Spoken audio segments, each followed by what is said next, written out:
Saya percaya setiap orang itu pasti punya mimpi, tapi tidak semua orang itu punya target. Jadi, apa bedanya mimpi sama target? Ini penting sekali, terutama untuk kita sebagai pebisnis kuliner. Mari kita simak dan kita bahas lebih dalam.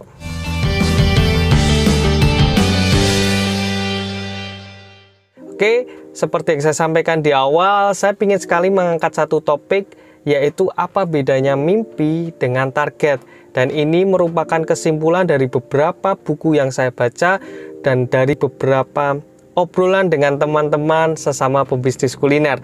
Sehingga ini merupakan subjektivitas dari saya, ada yang setuju atau tidak itu boleh sekali. Tapi saya ingin sekali membagikan hal ini agar kita sama-sama mempunyai pola pikir yang lebih terbuka lagi, terutama sebagai pebisnis kuliner. Di dunia bisnis kuliner, sering banget saya mendengarkan kalimat-kalimat ini atau statement ini dari beberapa teman. Dan ini tidak salah, tapi coba dicerna kalimat ini. Mas Ardian, saya pingin banget seperti Mas Ardian, punya banyak restoran, punya banyak karyawan, dan cabangnya banyak, tempatnya juga luas, terutama bisa autopilot, Mas Ardian bisa jalan kemana, ke sini, dan bisnisnya tetap jalan.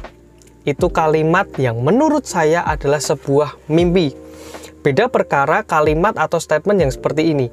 Mas Ardian, tahun depan saya akan mentarget diri saya punya tempat di daerah A, dan saya sudah tanya harganya berapa, dan saya akan mempersiapkan tempat itu sebagai pengembangan saya, dan nanti saya akan pelan-pelan akan menambah karyawan jika omset saya mulai naik. Lalu saya akan perbaiki sistem saya sehingga nanti juga bisa seperti Mas Ardian, bisa saya tinggal-tinggal dan bisnis tetap jalan. Beda kan? Ya, saya akan bahas ini sehingga kita tahu apa yang namanya mimpi dan target.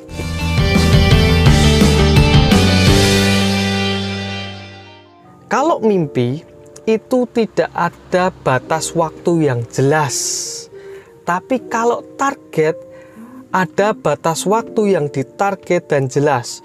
Bisa bulan depan, bisa 3 bulan lagi, bisa tahun depan. Dan itu yang memacu atau membedakan apa namanya mimpi dan target. Yang kedua, apa bedanya mimpi dan target? Kalau mimpi biasanya hanya sekedar angan yang tidak ada strategi dan langkah nyatanya, sehingga mereka tidak tahu harus bagaimana memulai dan menggapainya. Tapi kalau target biasanya itu jelas ada strategi, langkah nyata dan langkah praktis yang setiap hari dilakukan, ada progres yang selalu mengkerucut kepada tujuan akhirnya, sehingga selalu membuat langkah-langkah yang menuju kepada kemajuan. Dan pada satu titik target itu tercapai. Langkah praktis yang bisa saya sampaikan ke teman-teman adalah berkumpullah dengan orang-orang yang mempunyai target yang jelas dalam hidupnya, terutama di passion yang sama. Jika bisnis kuliner, berkumpullah dengan para pebisnis kuliner, karena kita bisa meniru langkah praktis mereka, strategi mereka, dan yang pasti kita bisa memodifikasi dan menyesuaikan dengan bisnis kita sendiri. Lalu yang kedua, atur strategi kita sendiri dengan membuat sistem yang sesuai dengan bisnis kita. Sistem itu sangat membantu kita untuk mencapai target yang ada.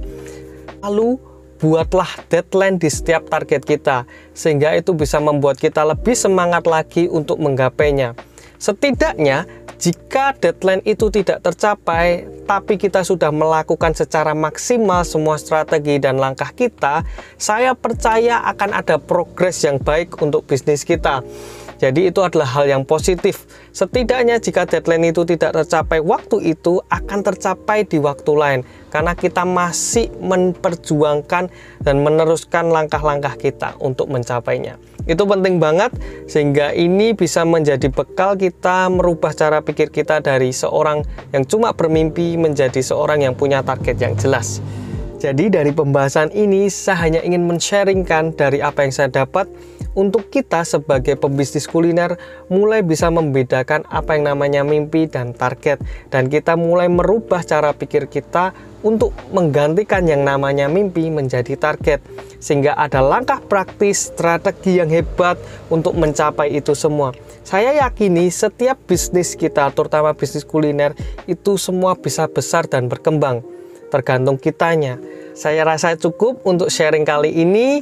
Terima kasih sudah mengikuti dan semoga teman-teman juga mendapatkan ilmu baru atau hal baru yang baik, terutama sebagai pebisnis kuliner. Oke, jangan lupa subscribe, like, and comment jika punya pendapat yang lain, dan ketemu lagi di video-video berikutnya. Thank you.